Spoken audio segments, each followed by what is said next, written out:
Video में हम लोग क्लास 8 सिविक्स के तीसरे चैप्टर संसद तथा कानूनों का निर्माण इसके जितने भी प्रश्न पाठगत प्रश्न हैं यानी कि चैप्टर के अंदर दिए हुए हैं पहले उसको देखेंगे। फिर इसके बाद हम लोग जो चैप्टर के लास्ट में प्रश्न दिया गया है उन सबों को हल करेंगे। चलिए, पेज नंबर 31 में एक प्रश्न दिया हुआ है कि पिछले पन्ने पर दी गई संसद की तस्वीर के जरिए कलाकार क्या कहने का प्रयास कर रहा है। तस्वीर देखिए आपका पेज नंबर 31 में है ना। ये क्वेश्चन था और ये इस तस्वीर के विषय में बात की गई है। चलिए इसका उत्तर देते हैं हम लोग। इसका उत्तर देंगे कि कलाकार यह कहना चाह रहे हैं कि पुरानी संसद और नई संसद साथ मिलकर भारत की लोकतांत्रिक यात्रा को दर्शाती है। पुरानी परंपरा से नए विकास तक का सफर एकता और मजबूती के साथ आगे बढ़ता है, फिर भी जड़ से जुड़ाव कायम रहता है। इससे संदेश मिलता है कि पुराने अनुभव और नए विचार मिलकर देश को आगे ले जाते हैं। चलिए, फिर आगे आपका पेज नंबर 32 में एक क्वेश्चन है। पहला नंबर इसमें कि सार्वभौमिक वयस्क मताधिकार क्यों मिलना चाहिए, इसके पक्ष में एक कारण बताइए। तो इसका उत्तर देंगे हम लोग। इस सार्वभौमिक वयस्क मताधिकार मिलना चाहिए क्योंकि यह सभी नागरिकों को समान अधिकार देता है। इससे हर व्यक्ति, चाहे वह अमीर हो या गरीब, शिक्षित हो या अशिक्षित, अपने मत से सरकार चुनने में भाग ले सकता है और जो लोकतंत्र की असली पहचान है। इसी पेज में दूसरा प्रश्न है आपका कि क्लास मॉनिटर का चुनाव शिक्षक द्वारा किया जाता है या विद्यार्थियों द्वारा। अपनी राय में इस बात से कोई फर्क पड़ता है या नहीं, है ना। यहाँ आपकी राय मांगी गई है तो इसका उत्तर दीजिएगा आप लोग कि मेरी राय में इससे फर्क पड़ता है।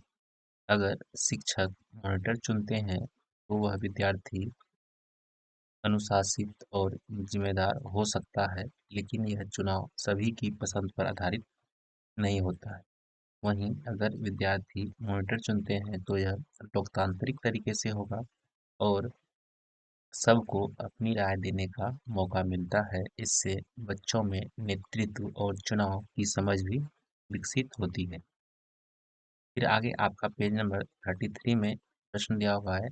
पहला नंबर इसमें कि विधायक यानी जिसको हम लोग एमएलए भी कहते हैं वो कौन होते हैं और उनका चुनाव कैसे किया जाता है।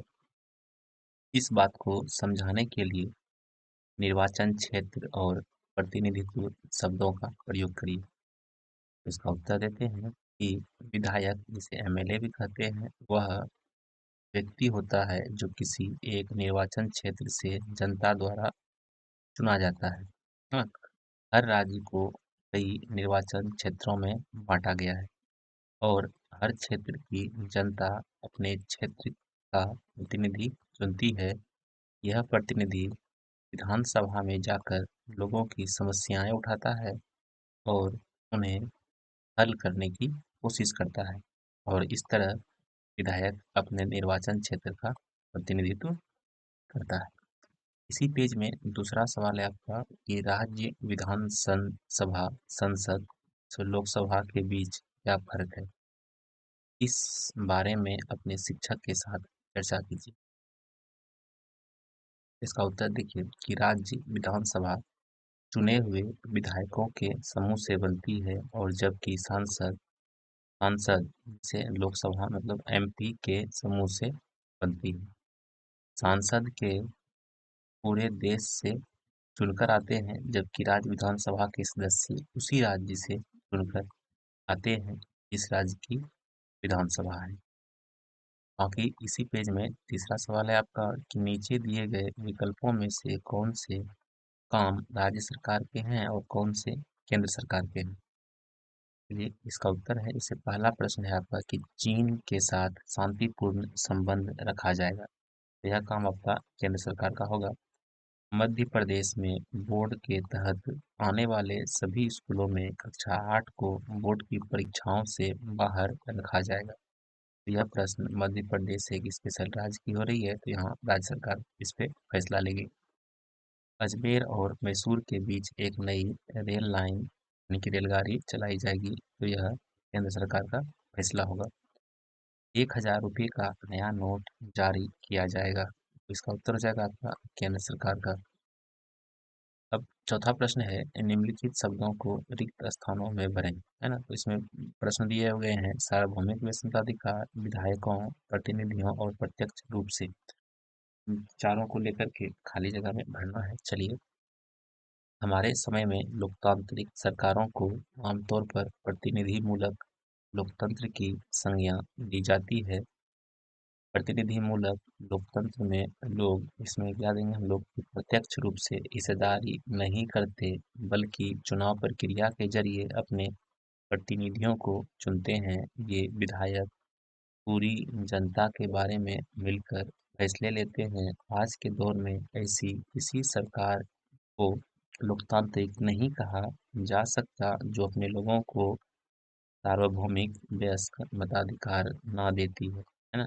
इसका मतलब यह है कि देश के सभी वयस्क नागरिकों को वोट देने का अधिकार होता है। चलिए आगे बढ़ते हैं। इसी पेज में पांचवा प्रश्न है आपका, कि आप पढ़ चुके हैं कि पंचायत राज्य विधायिका या सांसद के लिए चुने जाने वाले ज्यादातर निर्वाचित प्रतिनिधियों को 5 साल की अवधि के लिए चुना जाता है। ऐसा क्यों कि जनप्रतिनिधियों को केवल कुछ सालों के लिए ही चुना जाता है, जीवन भर के लिए नहीं। तो इसका उत्तर देंगे हम लोग कि जनप्रतिनिधियों को जीवन भर के लिए नहीं, बल्कि कुछ वर्षों जैसे 5 साल के लिए चुना जाता है, क्योंकि इससे जनता को मौका मिलता है कि अगर प्रतिनिधि अच्छा काम ना करे, अगली बार उसे हटाकर किसी और को चुना जा सके।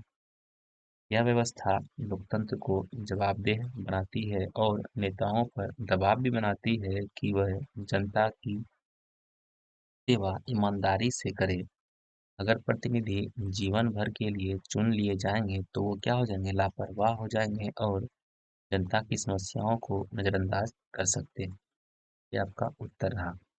चलिए आगे बढ़ते हैं। आगे आपका पेज नंबर 35 में देखिए, यहाँ पे कुछ 17वीं लोकसभा चुनाव के परिणाम दिए गए हैं जो 2019 में हुआ था।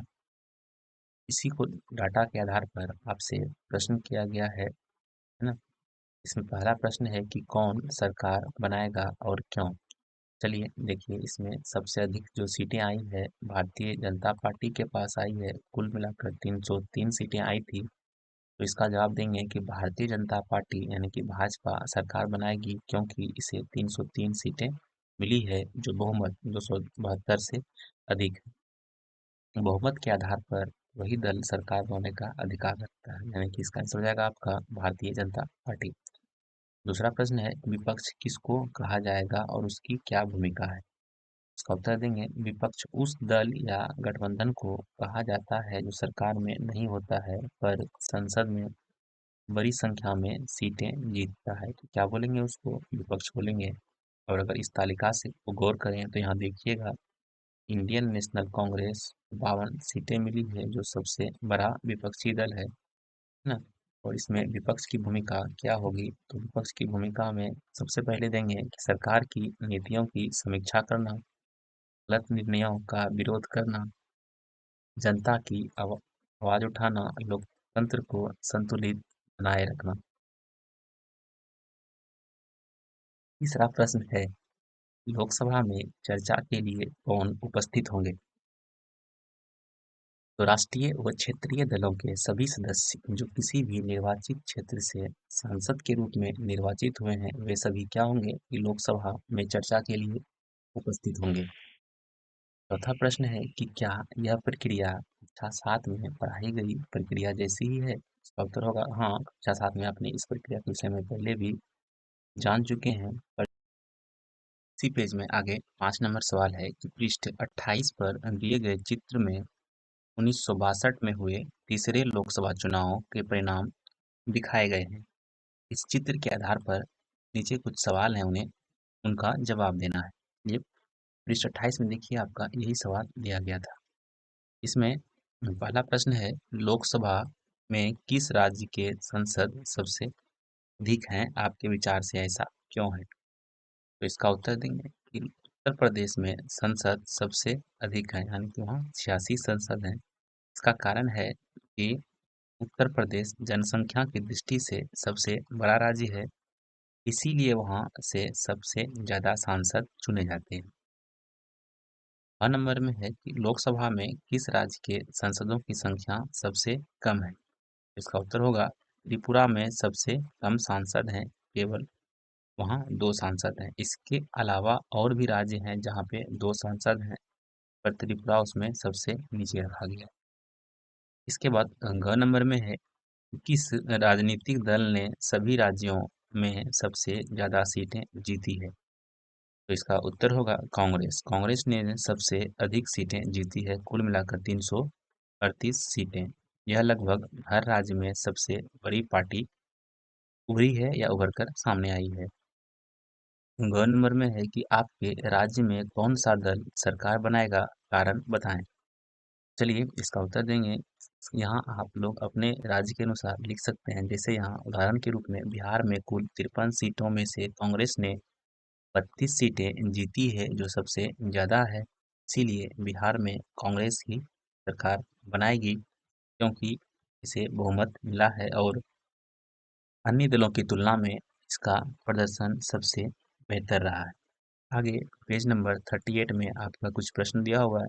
इसमें लोकसभा में सांसद द्वारा पूछे गए एक प्रश्न का उदाहरण देकर आपसे प्रश्न किया जा रहा है कि उपरोक्त प्रश्न के माध्यम से महिला और बाल विकास मंत्री से क्या जानकारी मांगी जा रही है? तो इसका उत्तर देंगे हम लोग कि इस प्रश्न के माध्यम से मंत्री यह जानना चाह रहे हैं कि राज्य सरकार क्या सरकार देश में बच्चों के लिए चल रही योजनाओं और नीतियों की समीक्षा करने की सोच रही है? यदि हाँ, तो उनका तरीका क्या है? और अगर यदि नहीं, तो उसका क्या कारण है ना? इसमें दूसरा प्रश्न इसी पृष्ठ में था कि अगर आप सांसद होते तो कौन-कौन से 2 सवाल पूछते? इसका उत्तर देंगे कि अगर मैं सांसद होता तो मैं निम्नलिखित 2 सवाल पूछता। पहला सवाल पूछता कि क्या सरकार यह सुनिश्चित कर रही है कि सभी गरीब और जरूरतमंद बच्चों को इन योजनाओं का वास्तव में लाभ मिल रहा है या नहीं? दूसरा प्रश्न कि क्या सरकार इन योजनाओं में बच्चों की मानसिक स्वास्थ्य और सुरक्षा को शामिल करने के लिए कोई विशेष कदम उठा रही है? आगे इसी अध्याय के पेज नंबर 39 में आपका प्रश्न है, इस किताब में मनमाना शब्द का इस्तेमाल पीछे भी आ चुका है। अध्याय 1 के शब्द संकलन में आप इसका मतलब पढ़ चुके। अब एक कारण बताइए कि आप 1870 के राजद्रोह कानून को मनमाना क्यों मानते हैं? 1870 का राजद्रोह कानून किस प्रकार कानून के शासन का उल्लंघन करता है? उत्तर देंगे हम लोग कि 1870 का राजद्रोह कानून मनमाना इसलिए माना जाता है क्योंकि यह किसी भी व्यक्ति को केवल सरकार की आलोचना करने पर देशद्रोही घोषित कर सकता था, चाहे उसकी बात शांतिपूर्ण और सही ही क्यों न हो। यह कानून कानून के शासन का उल्लंघन करता है, क्योंकि इसमें पहला पॉइंट देंगे हम लोग कि यह सभी नागरिकों को समान अभिव्यक्ति का अधिकार नहीं देता था, है ना? और दूसरा पॉइंट देंगे कि यह सरकार की आलोचना और विचार व्यक्त करने की आज़ादी को दबाता है, जो कि भारतीय संविधान के अनुच्छेद 19 एक का ए द्वारा दी गई मौलिक अधिकार है। इसमें तीसरा पॉइंट देंगे कि यह कानून बिना उचित वजह से किसी को भी जेल भेजने का रास्ता बना सकता था, जो न्याय के सिद्धांत के विरुद्ध है। इसीलिए यह कानून लोकतंत्र और नागरिक स्वतंत्रता के खिलाफ था और इसे मनमाना कहा जा सकता है। चलिए आगे पृष्ठ संख्या 42 में आपका एक प्रश्न है कि घरेलू हिंसा से आप क्या समझते हैं? हिंसा के शिकार महिलाओं को नए कानूनों से कौन से 2 मुख्य अधिकार प्राप्त हुए? इसका उत्तर देंगे कि जब किसी महिला के साथ उसके घर के भीतर ही शारीरिक, मानसिक, भावनात्मक या आर्थिक रूप से दुर्व्यवहार किया जाता है तो यह हिंसा कहलाता है, और यह हिंसा उसके पति, ससुराल पक्ष या किसी भी घर के अन्य सदस्यों द्वारा भी की जा सकती है। और नए कानून में महिलाओं को प्राप्त दो मुख्य अधिकार हैं: सुरक्षित आवास का अधिकार और रक्षा और संरक्षण का अधिकार। आगे 2 नंबर सवाल इसी पेज में था कि क्या आप एक ऐसी प्रक्रिया बता सकते हैं जिसका इस्तेमाल इस कानून की ज़रूरत के बारे में लोगों को अवगत कराने के लिए किया गया हो? तो इसका उत्तर होगा कि हाँ, घरेलू हिंसा कानून की आवश्यकता को के बारे में लोगों को जागरूक करने के लिए जन जागरूकता अभियान चलाया गया होगा। जैसे सबसे पहले टीवी, रेडियो और अखबारों में विज्ञापन दिया होगा, नुक्कड़ नाटक और पोस्टर लगाए गए होंगे, महिला संगठनों और स्वयंसेवी संस्थाओं की इसमें भागीदारी रही होगी। आगे तीसरा प्रश्न है कि बगल में दिए गए पोस्टर में बराबरी के रिश्ते हिंसा से मुक्त हैं। बाकी खंड से आप क्या समझते हैं? पोस्टर आप लोग देख सकते हैं, आपके इसी पृष्ठ में यह पोस्टर दिया गया है। तो इसका उत्तर देंगे कि पोस्टर में दिया गया वाक्य बराबरी के रिश्ते हिंसा से मुक्त, इसका मतलब है कि जब दो लोगों के बीच समानता अर्थात बराबरी होती है तो वहाँ हिंसा, डर और दबाव की जगह नहीं होती। आगे पेज नंबर 44, यहाँ देखिए आपका एक सवाल था कि एक सप्ताह तक अखबार पढ़ें या टेलीविज़न पर खबरें देखें और पता लगाएं कि क्या कोई ऐसा अलोकप्रिय कानून है जिसका भारत या कहीं और के लोग विरोध कर रहे हैं। इसका उत्तर देंगे कि अभी हाल ही में आप लोगों ने समाचार पत्र में वक्फ अमेंडमेंट एक्ट यानी कि वक्फ कानून के विषय में सुना होगा और उसका काफ़ी ज़्यादा विरोध किया जा रहा है। तो इसका उत्तर लेंगे देखेंगे हम लोग कि वक्फ अमेंडमेंट एक्ट को एक स्पष्ट उदाहरण माना जा सकता है कि कैसे एक कानून को अलोकप्रिय बताया जा रहा है और लोग इसके खिलाफ दूसरे रास्तों जैसे रैलियों, ज्ञापन, प्रदर्शन बनाकर अपना विरोध व्यक्त कर रहे हैं। चलिए, अब हम लोग इस अध्याय के आखिरी में दिए गए अभ्यास प्रश्नोत्तरों को देखने वाले हैं। चलिए, इसमें पहला प्रश्न है, राष्ट्रवादी आंदोलन ने इस विचार का समर्थन किया कि सभी वयस्कों को मत देने का अधिकार होना चाहिए। तो इसका उत्तर लिखेंगे कि हाँ, राष्ट्रवादी आंदोलन ने यह बात जरूर कही थी कि हर वयस्क को वोट देने का अधिकार मिलना चाहिए, क्योंकि उनके समक्ष सभी लोग क्या है, बराबर हैं। कि आंदोलन में शामिल नेताओं का मानना था कि गरीब, अमीर, पढ़े लिखे या अनपढ़ सभी को बराबरी का हक मिलना चाहिए। दूसरा पॉइंट होगा इसमें अंग्रेजों का विरोध। अंग्रेजों के समय बहुत कम लोगों को वोट देने का अधिकार था। आंदोलन में लोग चाहते थे कि ऐसा ना हो कि सबको अपनी सरकार चुनने का मौका ना मिले, इसीलिए यहाँ पे इसके बाद लोकतंत्र की जरूरत। अगर जनता वोट नहीं दे सकती तो वह अपनी पसंद की सरकार नहीं बना सकती, इसीलिए यह अधिकार बहुत जरूरी है। दूसरा प्रश्न था कि बगल में 2004 के संसदीय चुनाव क्षेत्र का नक्शा दिया गया है। ये आपका संसदीय चुनाव क्षेत्र का नक्शा दिया गया है। इसमें इस नक्शे में अपने राज्य के चुनाव क्षेत्र को पहचानने का प्रयास किए और आपके चुनाव क्षेत्र के सांसद का क्या नाम है। चलिए, तो इसका उत्तर आप लोग अपने लोकसभा क्षेत्र के अनुसार लिख सकते हैं। जैसे उदाहरण के रूप में यहाँ पटना के विषय में लिखा गया है कि पटना लोकसभा क्षेत्र से 2004 में सांसद थे रामकृपाल यादव, जो कि राष्ट्रीय जनता दल यानी कि आरजेडी से थे। दूसरा प्रश्न इसी में था कि आपके राज्य में संसद में कितने सांसद आते हैं। बिहार में देखा जाए तो बिहार में लोकसभा में कुल 40 सांसद चुने जाते हैं। आगे प्रश्न था कि कुछ निर्वाचन क्षेत्र को हरे और कुछ को नीले रंग से क्यों दिखाया गया है। तो यहाँ इसमें उत्तर होगा कि हरा रंग उन क्षेत्रों को दिखाता है जो अनुसूचित जनजाति यानी एसटी के लिए आरक्षित है, और नीला रंग उन क्षेत्रों को दिखाता है जो अनुसूचित जाति यानी कि एससी के लिए आरक्षित है। आगे तीसरा सवाल है कि अपने क्षेत्र में विभिन्न प्रतिनिधियों से संबंधित सूचनाओं के अधिकार पर तालिका को भरना है।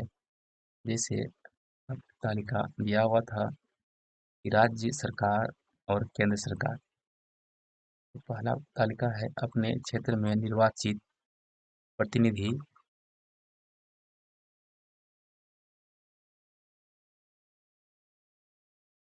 कौन है।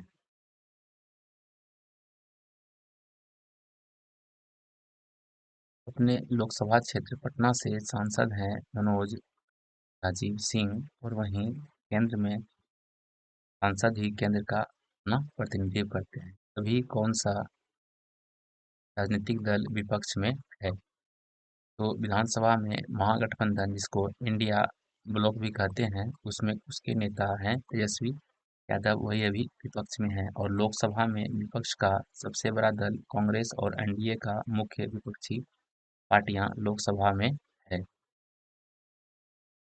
इसके बाद 4 नंबर में था कि पिछले चुनाव कब हुए थे। तो बिहार में पिछली विधानसभा चुनाव 2020 में हुई थी, और इसमें था आपका केंद्र सरकार में भारत में। तो चुनाव जो है इसमें 2024 में जुलाई अगस्त 2024 में हुआ था।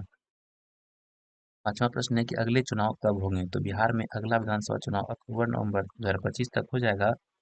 और वहीं अगर केंद्र स्तर पे देखा जाए तो उसका चुनाव 2029 में हर 5 साल बाद 2029 में होगा। और छठा है आपके राज्य में कितनी महिला प्रतिनिधि हैं। तो बिहार विधानसभा में लगभग 23 महिला विधायक, करीब 10%। और केंद्र में बिहार के सांसद शामिल हैं कौन कौन से। मीसा भारती, रोहिणी आचार्य, संभवी और चौधरी, जो कि समस्तीपुर से आती हैं। और वहीं अगर राज्य केंद्र स्तर पर देखा जाए तो लोकसभा में 5 महिला सांसद चुनी गई हैं। चौथा प्रश्न था कि घरेलू हिंसा पर नया कानून किस तरह बना। महिला संगठनों ने इस प्रक्रिया में अलग अलग तरीकों से क्या भूमिका निभाई, उसे अपने शब्दों में लिखिए। उसका उत्तर होगा घरेलू संगठनों पर नया कानून महिलाओं की सुरक्षा के लिए इसलिए बनाया गया क्योंकि पहले ऐसा कोई स्पष्ट कानून नहीं था जो घरेलू हिंसा को गंभीरता से लेता हो। तो इसमें महिला संगठनों की भूमिका हम लोग ऐसे दे सकते हैं। सबसे पहला दिन है कि महिलाओं के खिलाफ हो रहे घरेलू हिंसा की घटनाओं पर सामाजिक संगठनों और महिला समूहों ने लगातार ध्यान दिलाया। और दूसरा पॉइंट कि उन्होंने सरकार से मांग की कि ऐसा कानून बने जो महिलाओं को कानूनी सुरक्षा दे और घरेलू हिंसा को अपराध ना माने। इसमें तीसरा पॉइंट देंगे कि उन्होंने रैली, हस्ताक्षर अभियान, जन जागरण अभियान चलाए और सांसद को ज्ञापन भी सौंपे। इस प्रकार इन प्रयासों के बाद भारत सरकार ने 2005 में घरेलू हिंसा से महिलाओं का संरक्षण अभियान लागू किया। यह महिलाओं को उनके अपने घर में सुरक्षित और सम्मानजनक जीवन जीने का अधिकार देता है। यहाँ सारे प्रश्न उत्तर समाप्त हो चुके हैं। इसमें आपका पाठगत प्रश्न उत्तरों को भी हल कराया गया है, और जो पाठ के अंत में प्रश्न है उनको भी हल कराया गया।